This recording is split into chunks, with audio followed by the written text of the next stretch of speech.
Hello বন্ধুরা, আসসালামু আলাইকুম। পাপড়ি মাশরুম অ্যান্ড অ্যাগ্রো ফার্মের পক্ষ থেকে সবাইকে শুভেচ্ছা।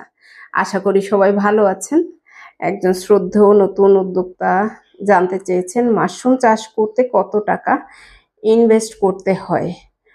আপনি কোথাও থেকে প্রশিক্ষণ নিয়ে তারপরে 50 বা 100টা দিয়ে শুরু করতে পারেন।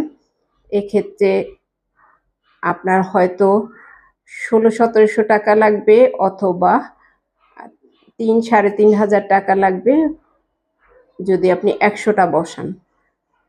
সার্কেলিং আকারে বসাতে হয়। প্রথম মাসে আপনি 100টা বসালেন, দ্বিতীয় মাসে 100টা, তৃতীয় মাসে 100টা। এভাবে সার্কেলিং আকারে যখন বসাবেন তখন আপনার উৎপাদন নিয়মিত থাকবে।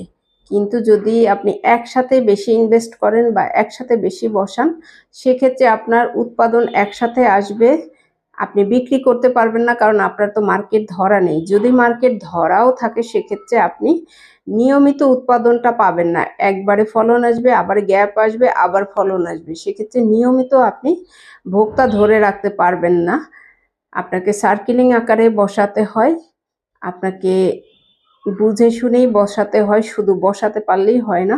আপনি 3-3.5 থেকে শুরু করতে পারেন, অথবা 1600-1700 টাকা দিয়ে শুরু করতে পারেন। তারপরে কয়েক ধাপে এভাবে 3-3.5 হাজার টাকা ইনভেস্ট করবেন।